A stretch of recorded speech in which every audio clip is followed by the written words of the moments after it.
വന്നിട്ടുള്ളത് വീണ്ടും ഒരു നെയിം ഈറ്റിംഗ് ചാലഞ്ചും ആയിട്ടാണ്.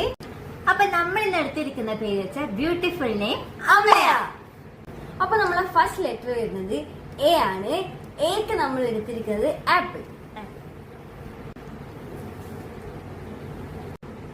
അപ്പൊ അടുത്ത ലെറ്റർ എം ആണ്. എമ്മിന് നമ്മൾ 50-50 മസ്കാത്തസ്കയാണ് എടുക്കുന്നത്. അപ്പൊ നമ്മൾ അടുത്ത ലെറ്റർ എന്ന് പറയുന്നത് എ ആണ്. അപ്പൊ എയില് നമ്മൾ എടുത്തിരിക്കുന്നത് എറോ റൂട്ടാണ്. അപ്പൊ അടുത്ത ലെറ്റർ എന്ന് പറയുന്നത് വൈ ആണ്. വൈക്ക് നമ്മൾ ഇപ്പി എടുത്തിരിക്കുന്നത്. ഇത് കുറെ ഉണ്ടേനും നമ്മുടെ ക്യാമറാമാൻ അപ്പൊ വീണ്ടും അടുത്ത ലെറ്റർ എന്ന് പറയുന്നത് എ ആണ്. അപ്പൊ എക്ക് നമ്മൾ എടുത്തിരിക്കുന്നത് ആപ്പിൾ. Bye guys.